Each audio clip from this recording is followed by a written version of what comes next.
We're going to learn genetically modified organism to change the DNA sequence of any organism, जिससे कि हम genetic engineering technique कहते हैं, जो प्लांट, एनिमल और किसी भी माइक्रो ऑर्गेनिज्म में हो सकता है। तो अभी हम ट्रांसजेनिक क्रॉप बनाने के प्रोसेस को समझते हैं। इस जगह हम बैसिलस थुरिंजिनेसिस एक बैक्टीरिया है ये ट्रांसजेनिक क्रॉप बनाने में मदद करता है, क्योंकि इसके पास क्राई प्रोटीन होता है। इसके इस जीन को हम ट्रांसफ़र करते हैं with the help of vector. वो वैक्टर का नाम क्या है? एग्रोबैक्टीरियम टुमिफिशियन। इसके मदद से हम इसको ट्रांसफ़र करते हैं। और क्योंकि ये क्राई प्रोटीन अगर कोई भी इंसेक्ट खाएगा तो वो मर जाता है, टॉक्सिक होता है इंसेक्ट के लिए।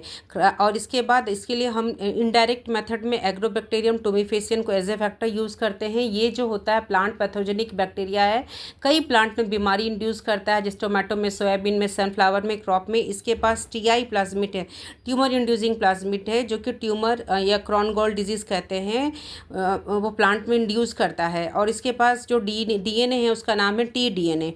इसके पास एबिलिटी है एग्रोबैक्टीरियम को कि किसी भी फॉरेन डीएनए को होस्ट सेल में इंटीग्रेट कर सकता है। तो इसको हम एक एज अ टूल यूज़ करते हैं जेनेटिकली मॉडिफाइड प्लांट बनाने के लिए। तो ये एग्रोबैक्टीरियम टुमिफिशियन हमने लिया और ये इसके पास टीआई प्लाज्मिड से अब ये ट्यूमर इंड्यूसिंग जीन को हम कट करके हटा देते हैं, ताकि क्या हो जाएगा, ये ट्रांसफॉर्म्ड बैक्टीरिया जब हम बनाएंगे तो वो ट्यूमर को इंड्यूस नहीं करेगा। तो इस तरह से नॉन वायलेंट टीआई प्लाज्मिड हो गया। अब इसमें हमने फॉरेन जीन को इंसर्ट किया। वो फॉरेन जीन कहाँ से लिया?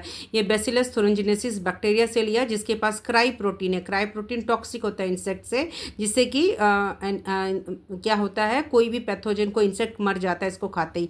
तो हमने ये क्राई प्रोटीन जीन जो बैसिलस थुरिंजिनेसिस से लिया, उसको इंसर्ट करके रिकम्बिनेंट प्लाज्मिड बनाया। फिर इसके बाद हमने ट्रांसफॉर्म्ड बैक्टीरिया बन गया, जिससे कि कोई ट्यूमर नहीं हो रहा है। ये रिकम्बिनेंट प्लाज्मिड्स में क्या है, इसके पास क्या है, बैसिलस थुरिंजिनेसिस का जीन है, जो इसके पास क्राई प्रोटीन है। ये न्यूट्रिएंट मीडियम में ग्रो किया, कई प्लांटलेट बने, फिर एक क्रॉप क्या बन गया है, ट्रांसजेनिक क्रॉप। इसी से मदद से हम BT cotton, BT corn, BT rice, BT brinjal बनाते हैं। अब इस प्लांट में जब ये क्राई प्रोटीन रहता है तो इनएक्टिव फॉर्म में होता है, ये प्लांट को हानि नहीं करता, इवन तो ये ह्यूमन को भी हानि नहीं करता है। लेकिन कोई जब इंसेक्ट आकर के इसको खाता है, इसके लीफ वगैरह को खाएगा, तो क्या होगा, उसके गट कैसा है, अल्कलीन है। अल्कलीन नेचर के होने के कारण वो एक्टिव हो जाएगा। फिर वो डाइजेस्टिव ट्रैक्ट को क्या करेगा, स्वेलिंग होने लगेगी, पोर हो जाएगा। उसके बाद धीरे धीरे वो इंसेक्ट क्या हो जाता है, मर जाता है। तो इस तरह से हम ट्रांसजेनिक क्रॉप बनाते हैं, जिससे कि कम यूज़ ऑफ इंसेक्टिसाइड और पेस्टिसाइड हो और प्लांट ही खुद से ट्रांसजेनिक हो जाए, क्योंकि उसमें हमने इंसर्ट किया है बैसिलस थुरिंजिनेसिस के क्राई प्रोटीन को।